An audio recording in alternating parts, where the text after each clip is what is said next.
claro, también venimos de las escuelas donde normalmente no se enseña a reflexionar, donde no se fomenta este aspecto. Ya sabemos que las competencias y las habilidades técnicas se van aprendiendo siempre en la vida, ¿no? Es un constante aprendizaje, pero esta parte, ¿no? Ahora mismo yo creo que el grado es el momento donde podemos reflexionar, donde nos podemos permitir efectivamente, ¿no? Crear estas profundas reflexiones sobre qué es la información, qué es el cuidado, qué es el feminismo. Si quieres explorar y profundizar en el maravilloso mundo de la matronería y la obstetricia, únete a tu dosis semanal de reflexión y indagación de Aguas Claras. Bienvenida al podcast de Aguas Claras. Somos Alejandra Oliden y Judith Jansen. Hoy conversamos con Serena Brigidi. Ella es madre de 3 adolescentes, doctora en antropología de la medicina. Desde el 2010 trabaja como profesora asociada en diversas universidades de ciencias de la salud y sociales en Cataluña y en proyectos de formación para profesionales de la salud. Es experta en violencia obstétrica, políticas de género, miembro del Medical Anthropology Research Center, participa en el grupo de trabajo de la Generalitat de Catalunya sobre el Pla per l'abordatge de la violència obstètrica i la vulneració dels drets sexuals i reproductius. Es vocal del Grupo de Trabajo de Violencia Obstétrica y Perspectiva de Género de la Sociedad Catalana de Ginecología y Obstetricia, entre muchas iniciativas que vamos hoy a comentar. Bienvenida, Serena. Muchas gracias por estar aquí. Bien. Siempre nos gusta comenzar con la pregunta de cómo has llegado a este ámbito, ¿no? ¿Cómo has llegado a la obstetricia, al mundo perinatal y en particular a la violencia obstétrica? Bueno, en primer lugar, agradecerles a las dos la posibilidad de estar aquí con vosotras. Y bueno, yo llegué fundamentalmente por mi experiencia personal, es decir, que yo trabajaba la salud mental y la migración. Y estaba concluyendo mi tesis doctoral y me quedé embarazada de mellizos. Antes había tenido un aborto espontáneo, por lo tanto ya había vivido y padecido temas de obstetricia desde muy cerca, ¿sí? La falta de entendimiento, de información y las dificultades que una persona puede vivir a partir de un aborto espontáneo. Y allí ya empezaba a chillarme algo, ¿no? Es decir, era como, bueno, aquí estamos estudiando el sistema biomédico, una crítica del sistema biomédico, la salud sexual y reproductiva todavía no la había tocado, pero empezaba a experimentar sobre mi cuerpo, mi vida, lo que significaba tener un aborto y enfrentarme con un discurso muy medicalizado. Y nada, bueno, concluyendo la tesis, he parido a 2 mellizos. Y desde allí, pues, la verdad que tuve un parto bueno y no tuve violencia, pero desde allí sí que me acerqué siempre más al campo de las maternidades, ¿no? A los estudios sobre maternidades. Y desde diferentes ámbitos, sobre todo a partir de recursos audiovisuales y digitales. Y luego, claro, ha sido bastante automático, ¿no? De una forma bastante fluida llegar a la violencia obstétrica. Repito, yo no he experimentado personalmente la violencia obstétrica, pero sí que estaba rodeada de personas que sí que habían tenido experiencias y la podía percibir, la podía ver. Eh, Incluso las consultas, ¿no? Es decir, claro, el hecho de tener 2 hijos pequeñitos, ¿no?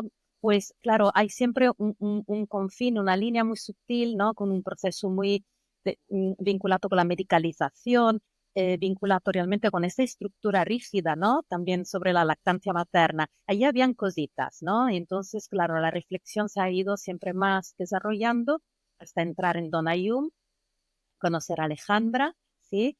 Y conocer, evidentemente, todas las experiencias más vinculadas con la violencia obstétrica de otras compañeras. Sí, porque Donayum es una asociación de usuarias, ¿no? De mujeres Sí. para luchar por sus derechos a la atención, al nacimiento. Y de ahí, pues, te ha llevado incluso de este doctorado, este trabajo como antropóloga médica, tu trabajo, tu experiencia en Donayum te ha llevado ahora a trabajar con profesionales de la salud, ¿no? Sí, ¿Puedes contarnos un poco sobre tu enfoque de este trabajo? sí. Yo de formación soy pedagoga. Por lo tanto, la cuestión de la formación, cómo llegar a grupos, distintos grupos, cómo la información puede pasar y ser recibida de distintos grupos, siempre me ha fascinado. Y trabajando, habiendo hecho grupos y estando en contacto con distintas mujeres, tanto por la investigación como por cuestiones de activismo, me daba cuenta realmente que hay un problema a veces de traducción, ¿no? Como una falta de entendimiento de lenguaje, de situaciones, de circunstancias entre las mujeres y las profesionales de la salud. Y entonces a mí esto realmente me llama la atención, me llamó la atención, ¿no? Es decir, cómo poder traducir este discurso, cómo puede ser recibido sin la voluntad de que sea algo ofensivo para poder establecer un diálogo fundamentalmente, ¿no? Entonces, bueno, yo creo que con los años de activismo también hemos aprendido todas a utilizar otro lenguaje, ¿sí? Seguramente los primeros años han sido años más marcados por una lucha, por un activismo más extremo, ¿sí? También en la terminología utilizada y poco a poco hemos ido también aprendiendo a comunicar, ¿no? A dialogar con las otras partes y sobre todo a escuchar las necesidades.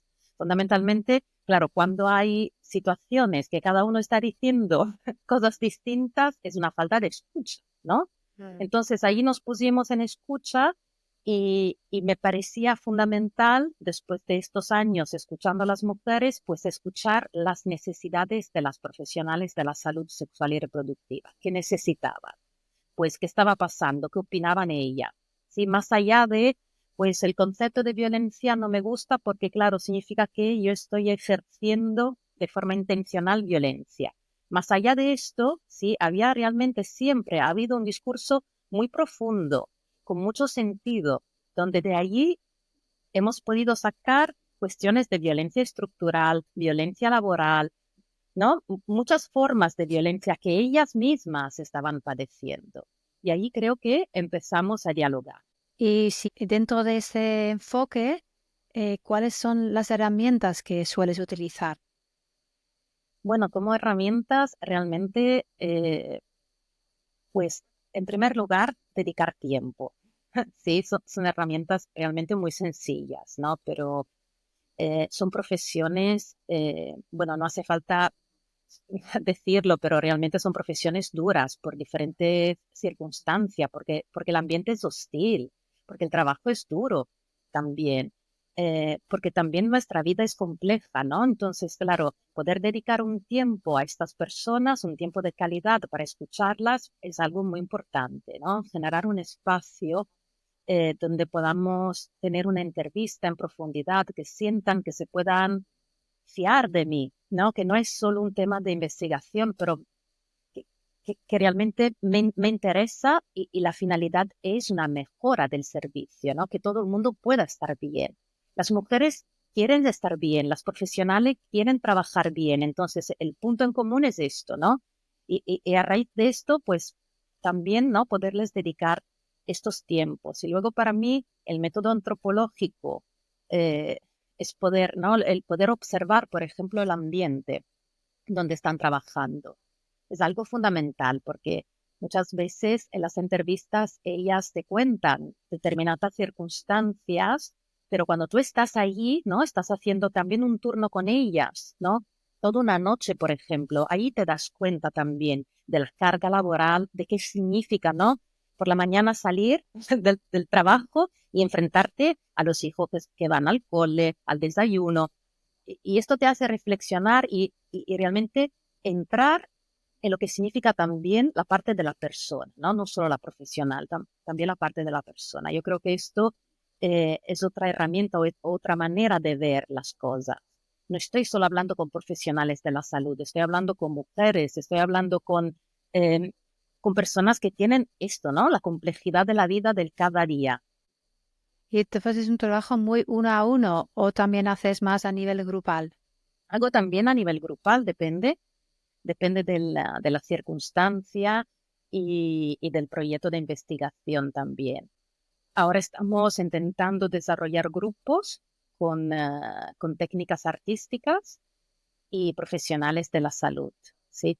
Pero de momento sí han sido más bien observaciones y entrevistas en profundidad, repetidas en el tiempo y luego también el trabajo en determinados grupos que se han generado, ¿no? Aquí en Cataluña y entonces ahí también eh, es como un trabajo, es como un trabajo de campo informal, ¿sí? Porque estamos ahí, estamos hablando de determinadas situaciones o hechos que han ocurrido y igualmente se establece este diálogo, ¿no? Ahí se entienden cuáles son los problemas o cómo ven las cosas. Claro, estamos en un momento, bueno, venimos ya de años de debate sobre la violencia obstétrica, entonces parece que es importante ir actuando con acciones más concretas, ¿no? Bajar Sí, a tierra todo, ¿no? Como me parece muy interesante tus propuestas de entrar dentro de los centros, de los hospitales, a estar, a escuchar, a hacer estas intervenciones ahí mismo. sí. Em, Sé que estás en varios proyectos diferentes también a nivel político y también, pues bueno, con las instituciones sanitarias. Cuéntanos un poco qué hay interesante que se esté moviendo ahora a nivel formativo, ¿no? Bueno, hay realmente distintos proyectos interesantes. Empiezo por dos más pequeñitos que surgen del grupo de trabajo en violencia obstétrica perspectiva de género de la Sociedad Catalana de Ginecología y Obstetricia. Hay dos grupos, uno vinculado con fotografías de partos y el otro vinculado con testimonios de partos. Ambos proyectos son pequeñitos, pero realmente yo creo que lo menciono porque representan la voluntad de dialogar sobre las diversidades del parto y la idea que podamos sensibilizar a raíz, ¿no? De la narración y de la fotografía los mismos profesionales de la salud sexual y reproductiva. Yo creo que esto realmente evidencia, ¿no? El deseo y la voluntad de hacer un cambio desde dentro, que son las mismas profesionales, ¿no? Que han hecho un cambio y que están intentando evidenciar cómo es posible este cambio, ¿no? Y entonces hablar, entre comillas, en positivo, pero en positivo no significa ignorar la violencia obstétrica, significa realmente poner la atención en cuestiones importantes como la información, como la relación de reciprocidad que se puede establecer, ¿no? Que se tiene que establecer con la mujer que se atiende.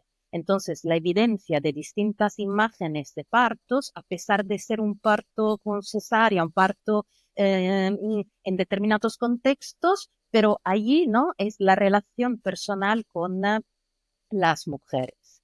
Y luego, otro proyecto para mí muy interesante, sobre todo porque ha tenido mucho impacto con el alumnado, es el proyecto Endovic. La Generalitat tiene una convocatoria para introducir la perspectiva de género en los grados universitarios.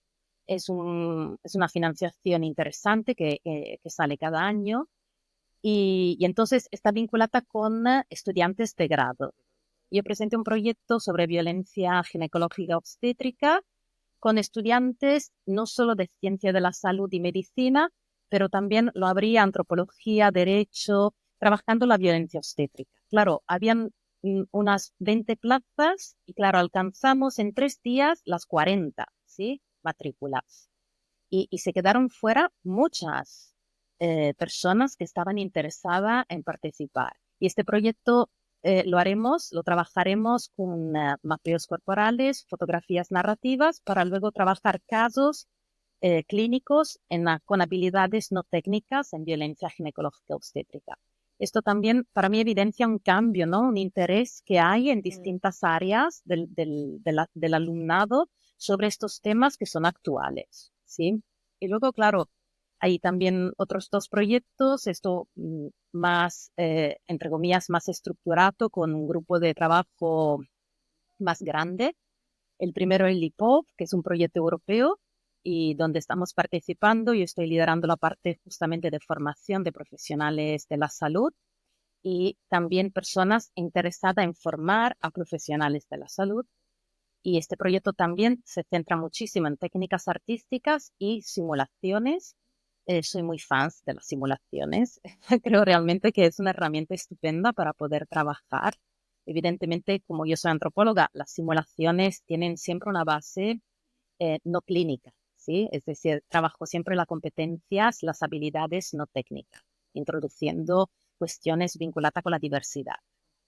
Y luego técnicas artísticas, desde el teatro y algunas técnicas, bueno, más o menos novedosas como el time slips. Bueno, son diferentes cuestiones que estamos intentando trabajar para poder realizar esta plataforma de formación para erradicar la violencia obstétrica. Y el otro proyecto es un proyecto vinculado sobre simulaciones clínicas y estamos trabajando con distintos grupos de mujeres, la cuestión de la endometriosis, la menopausia, el parto, medicalizado y aborto. Y allí, claro, estamos haciendo grupos de reflexión con estas mujeres para crear mapeos corporales conjuntamente, colectivamente, y luego traducir los mapeos en casos y trabajarlo con profesionales en simulación. El IPOP tiene una plataforma. La finalidad del IPOP, este proyecto europeo, es realmente garantizar una plataforma de informaciones y intercambios a 360 grados sobre la violencia obstétrica. Todavía no hemos hecho un año del proyecto, por lo tanto es también una página que se está construyendo, ¿sí? Y luego del proyecto de SimClimFem, que es esto sobre las simulaciones, hay simplemente una página Instagram y luego cuando el proyecto acabará seguramente habrán publicaciones y un poquito más de materiales. Pero cualquier proyecto luego tendrá un impacto. Por ejemplo, el Indovi, que crearemos una expo permanente virtual para que las personas puedan consultar estas fotografías narrativas y mapeos corporales realizados por parte del alumnado. Entonces, podemos considerar que en el momento actual se están haciendo avances. Sí, se están haciendo avances, sin duda alguna. Yo creo que dependiendo mucho del contexto geográfico y del área política, sí, se están haciendo avances, yo diría, en toda Europa, sí, para quedarnos en el territorio europeo, sí, que lo tenemos más a mano.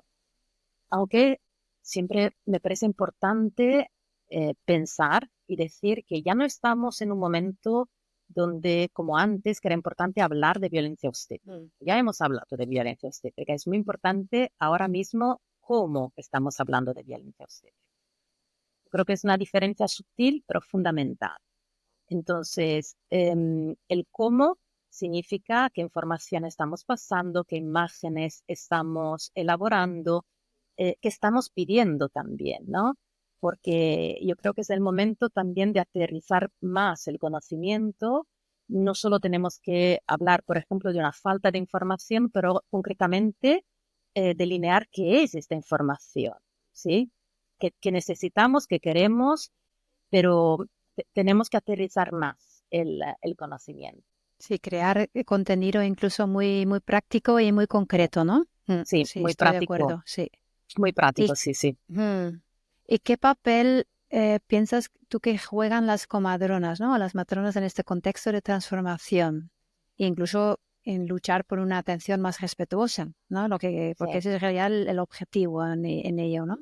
Bueno, yo creo que las comadronas han jugado un papel fundamental, sobre todo al principio, por mi experiencia personal aquí en Barcelona, en la lucha, ¿sí? Hemos trabajado conjuntamente con personas que realmente han sido, vamos, son personas, son pilares del arte, ¿no? Pero en este momento yo creo que necesitamos incluirla más, necesitamos más trabajo, más participación por parte de las comadronas. Yo veo un cambio en el área de ginecología obstetricia importante. Hay una atención, hay un diálogo, hay un deseo de formación Y en este momento me parece que también las comadronas deberían, ¿no?, dar respuestas y estar allí mucho más presentes, como han sido al principio. Me parece otra vez, ¿no? Es muy banal, pero al final seguimos sin hacer lo que es el trabajo en equipo, ¿no? Luchamos mucho por el trabajo de equipo, pero por ejemplo en este grupo de la Sociedad Catalana de Ginecología y Obstetricia solo hay una comadrona en el grupo. Claro, este efectivamente es un problema. Solo hay una comadrona, solo hay una pediatra, ¿sí? Pues se necesitan, ¿no?, distintas áreas para poder dialogar y entender también cuáles las necesidades de otras áreas. Y creo también que dentro de la formación, por ejemplo, en la formación de residentes de ginecología obstetricia, se ha incluido desde hace 2 años un seminario sobre violencia obstétrica. Yo no sé si dentro de la formación de comadronas hay eh, un seminario específico sobre violencia obstétrica o una reflexión muy abierta, ¿sí?, sobre qué es, ¿no?, qué nos molesta, qué nos toca, qué podemos hacer, dónde está la lucha, ¿sí? ¿Qué revolución tenemos? Claro, hay hay mucha sabiduría, hay mucho conocimiento. Repito, ha habido muchas luchas, pero me parece que aún al día de hoy es como aislada. Hay distintos lugares donde se está luchando, pero todavía no hay como una cohesión y efectivamente nos está conociendo todas las actividades que proceden por parte de las comadronas en este sentido. Sí, esto creo que aquí en la Comunidad Valenciana sí que me parece que por lo menos me comentaron que sí que hay un seminario o incluso un módulo sobre la violencia obstétrica, pero sí, yo creo que ahí falta todavía un trabajo más, incluso en comunidad, ¿no? Como una Sí. práctica, sería muy interesante tener más comunidades de práctica donde se pueden compartir y generar conocimiento, ¿no? Para poder compartir también ese tipo de buenas prácticas, de conocimientos, información, formación. Si hay comadrones que están escuchando y tienen ganas de hacer cosas, ¿qué les aconsejarías? Por una parte, seguramente hay un desconocimiento mío, sí, personal, de lo que se está llevando a cabo. Por la otra, claro, requiere también esta capacidad, ¿no?, constantemente de poderlo evidenciar, pero que va más allá, ¿no?, de un post en Instagram o de algunas imágenes en Instagram. Realmente volver a buscar el tema de la comunidad, ¿no?, como tú dices. Entonces, esto, por ejemplo, es lo que yo echo de menos y yo creo que también por la historia, ¿no?, de las matronas, sería realmente fundamental en este momento poder evidenciar y tener una red de todas las actividades, todas las formaciones, todo lo que se está haciendo. Y eso se ve en distintas áreas y también se entiende, ¿eh? Queda siempre un poco de prudencia, un poco de pudor, un poco de miedo cada vez que se habla, ¿no?, del tema de violencia obstétrica.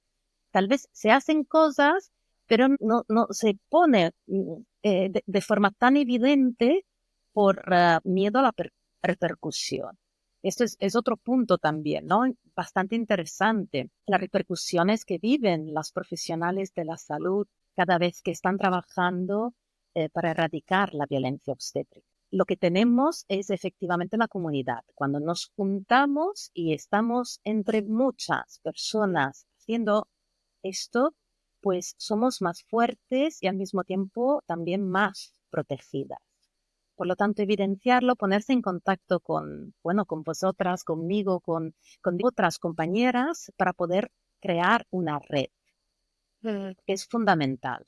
Sí, es una de las sensaciones que hay, ¿no? El estar solas en el mundo un poco, Sí, ¿no? Y necesitamos, bueno, nosotros vivimos en un mundo, en un ámbito rural, en el campo, entonces siempre tienes esa sensación un poco de aislamiento, pero bueno, estamos bastante conectadas a través de la tecnología y uno de los objetivos de este podcast y de este proyecto es que podamos generar esta comunidad que estamos necesitando, de estar en red, de conectarnos, de conocer más, de unirnos y de saber que estamos aquí, que me imagino que muchas estamos igual.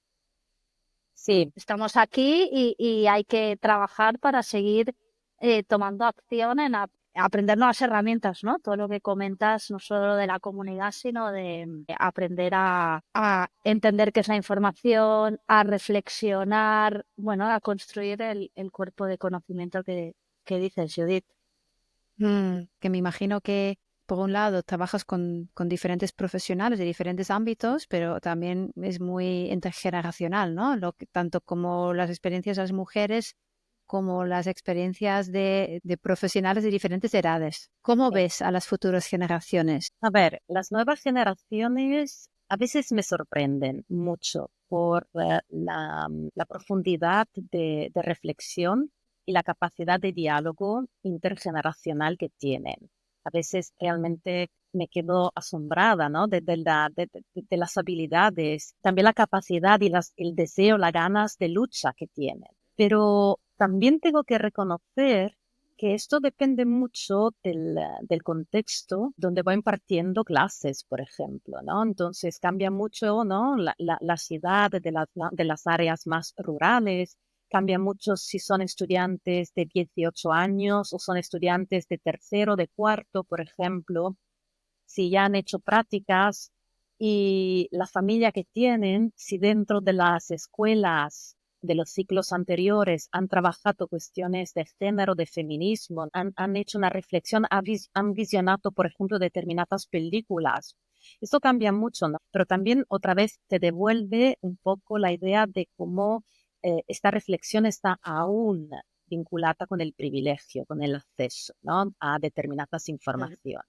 Dicho esto, por otra parte, a pesar de ver, ¿sí? un deseo de conocimiento y de cambio en las nuevas generaciones, a mí me parece que, y esto es error de nosotras, que falta un poco de sustancia, que hemos transmitido poca sustancia, un discurso más concreto es exactamente sobre qué queremos, ¿no? Es verdad que tenemos el pinkwashing, es decir, que tenemos distintos fenómenos sociales reconocidos, etcétera, etcétera, pero muchas veces este feminismo, ¿sí? Cuando hablamos de conceptos importantes y fundamentales para establecer una relación de confianza en salud, pues se nos escapan las ideas.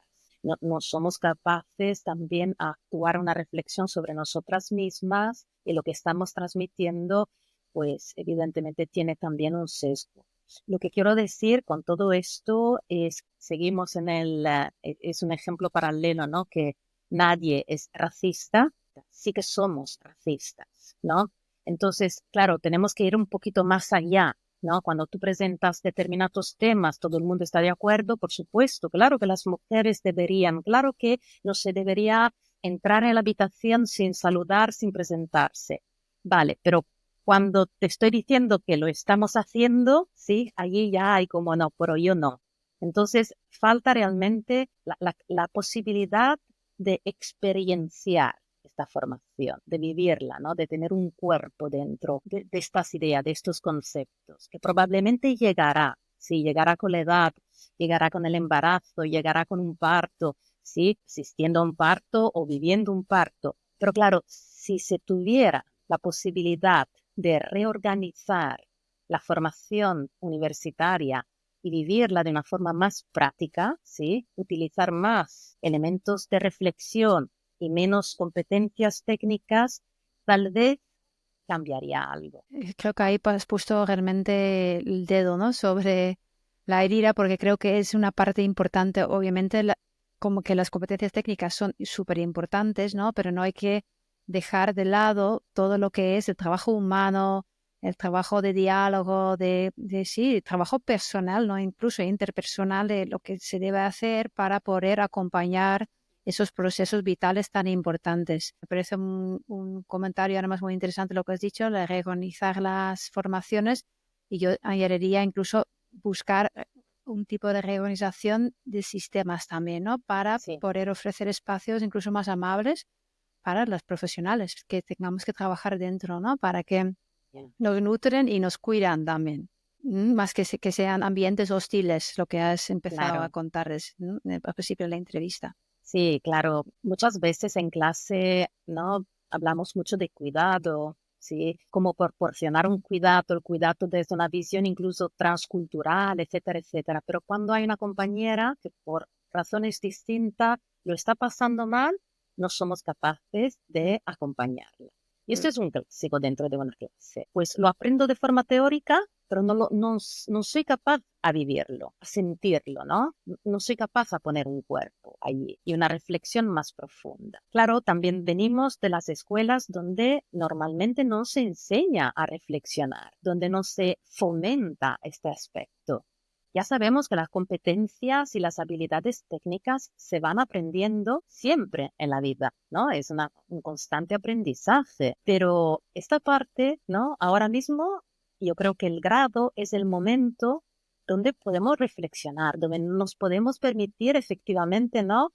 Crear estas profundas reflexiones sobre qué es la información, qué es el cuidado, qué es el feminismo, porque es importante enfermería, ¿no? Trabajar dentro de enfermería el feminismo, porque es importante dentro de matronas trabajar, ¿no?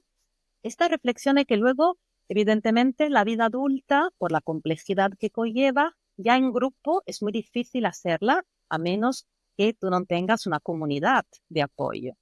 Pero a los 18, a los 20, o en el contexto, en el tiempo, el espacio de la universidad, pues fomentar esto para mí es fundamental.